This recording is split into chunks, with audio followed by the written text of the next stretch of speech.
Here we will see checkbox server control in ASP.NET.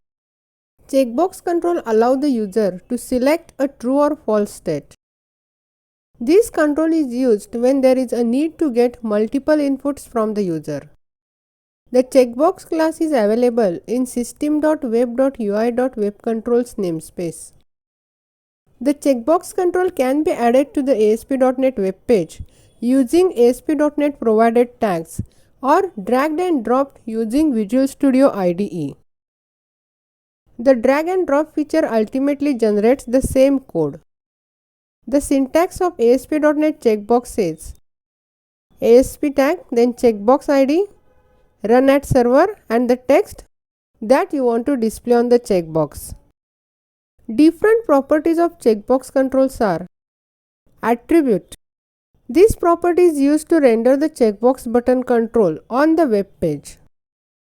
Auto post back. This property sets whether the checkbox automatically posts back to the web server. Back color is used to set the back color of the control. Border color property sets the border of the checkbox control, which can be set in a different color than the back color. Next is check. The value sets or gets whether the checkbox will be rendered as a checked by default. Enable property can set the value or return the value already set, which tells if the checkbox is enabled by default. For color property sets the color of the font of the text of the checkbox. Height property sets the height of the control. With the help of the value set in the ID property, it can be used to access the control anywhere on the web page. Text property sets the text that will be displayed with the checkbox control. Visible property decides whether the control will be rendered on the web page. Width property sets the width of the control.